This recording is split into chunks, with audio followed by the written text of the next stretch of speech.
RMJ Movie Reviews back again. This time with an on-the-fly movie review of the new film from Jamie Foxx, the man himself, Sleepless.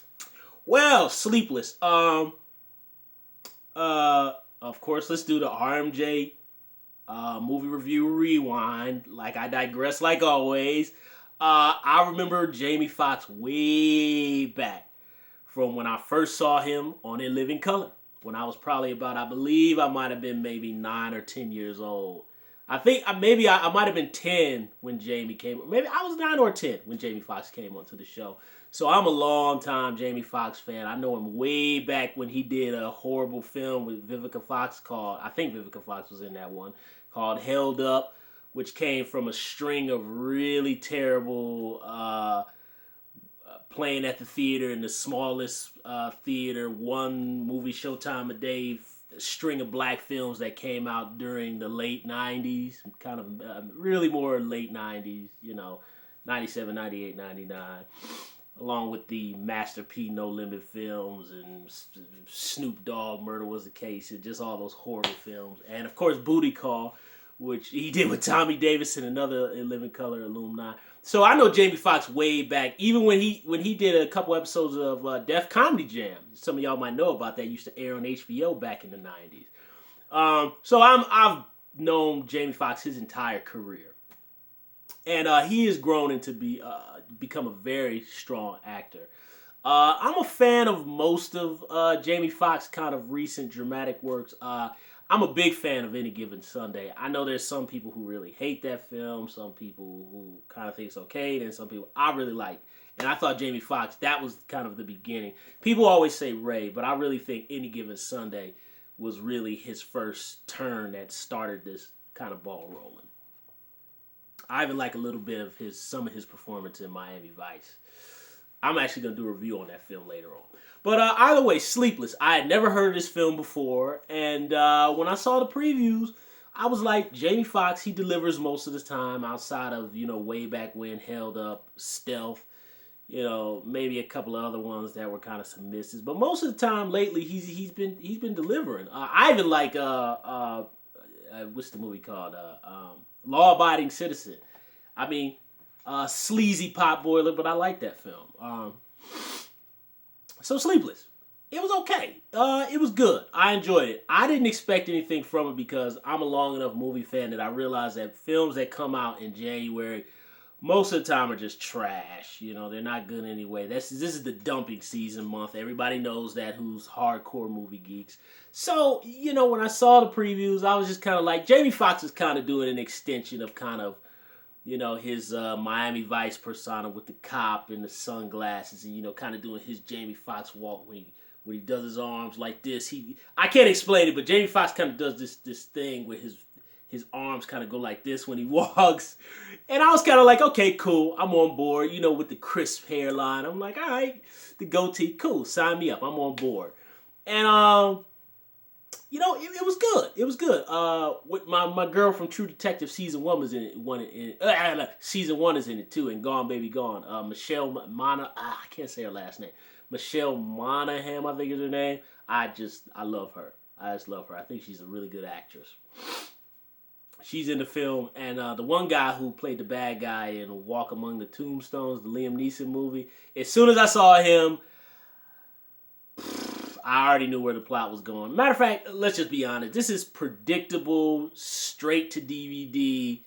This would have played on Cinemax at 11 o'clock at night, starring Billy Blanks or Lorenzo Lamas or Don the Dragon Wilson back in the early 90s. It's direct to DVD, direct to cable action fare. But what I will say about it is Jamie Foxx plays his role completely with conviction. And Jamie Foxx is good. He takes a standard action picture, and he really makes it a little bit layered. Dermot, I cannot speak today. Dermot Maroon, I can't. Anyway, he was in Young Guns. He was in the underrated film Copycat with Sigourney Weaver. Really good in his role. He's not really a standard bad guy. He's kind of a little bit sheepish, a little bit. Gabrielle Union pops up in here, and Gabrielle Union, she's beautiful. That's her role. She does that well. It's a fun time waster. Since this is a pretty much and honest, it's forgettable, but it's fun forgettable. You know what I mean? Um, but let's talk about the action because that's what you care about in this type of film. You know, this is a typical cops and robbers, double cross drug dealers tortures the guy who crosses them kind of movie. The action is competently done. You're not gonna see anything because for all us action fans, we all know hardcore action movies, the ones that we really like, are the ones where they do something, especially particularly during fight scenes, when they do something really cool and you go, oh, there are no oh moments. You don't get those, so you don't get any kind of Kiss of the Dragon, Blade 2 maybe, The Raid, The Protector. You don't get that kind of stuff that just makes you wince and go like, man, that was cool. You don't get that kind of fighting here. And you honestly really don't even get like kind of because we also know in action pictures that, and this is my formula for action pictures, you gotta have some really cool fighting techniques, which the fighting technique is good. Thank goodness they stay away from the shaky cam, so there isn't all of this and all that dumb stuff. It's filmed wide enough so we can tell what's going on. There's some nice hand to hand, nothing groundbreaking, but cool hand to hand fighting with knives a little bit. Not great, but it's good. It's good.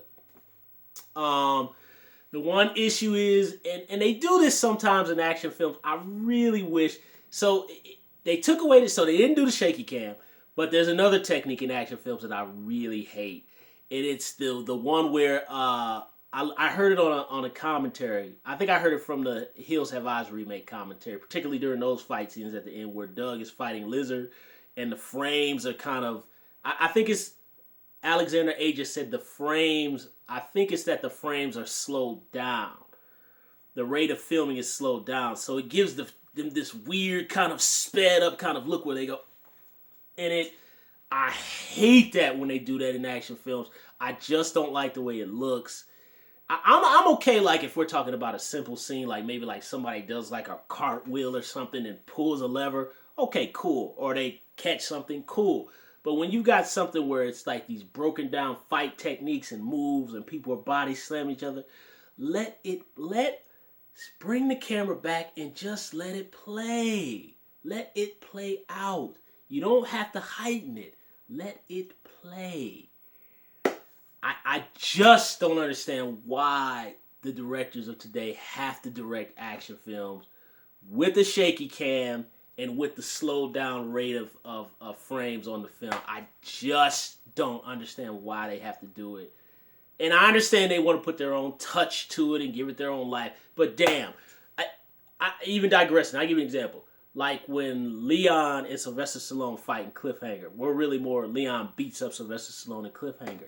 The camera is just sitting there. Yes, there's using cuts to hide that there's no contact. The camera just sits back and watches Leon beat the hell out of Stallone. And it feels rough and tough and actiony enough. You guys, you don't have to do this slowing down the film, the shaky cam. Stop it, guys. Please, just trust your action choreography. Trust the battle between the characters and let it play. But aside from that very long-winded nitpick that I have, it's fun. There's even a little tip of the hat to Action Jackson where Jamie Foxx takes a red car just like Action Jackson off the showcase and drives it through the room just like Action Jackson. He just doesn't go up the stairs. But there's a nice little homage. I don't know if the director had that in mind, but I caught it because I'm a geek. And it's fun. It's fun. It's brisk and it's fun. I really don't have any complaints. As far as like, a matter of fact, when I was in the restroom, I had heard some guy who's a lot more of a geek than I am, and he was like, it was a decent, really good action picture. Rotten Tomatoes gave some really bad scores. That's what the guy said. I don't think this movie is really even bad. It's just forgettable action fare for January. But fun Saturday night at the movies. No complaints. I enjoyed it. For guys who, like I said, grew up in the 90s with straight to cable action films, and of course, anybody who's a fan of early Van Damme, Seagal, even some stuff Lundgren, Jeff Speakman, I think this will be like right up your alley. Again, the action ain't spectacular. It's not a whole bunch of type moments, but it's decent. Good guys versus bad guys fun. Jamie Foxx plays it straight. Michelle Monaghan, she's beautiful, and she's good. Gabrielle Union is beautiful. The bad guys are really mean and do evil things. What else can you ask for? So, action fans, go check it out. It's a decent time waster.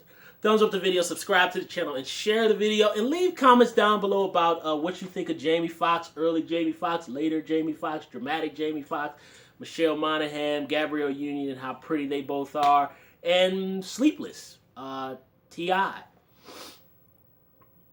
and why they're theater actors who can't get roles in films. Thumbs up the video, subscribe to the channel, share the video, leave comments down below about Sleepless. RMJ Movie Reviews, I'll see you guys soon.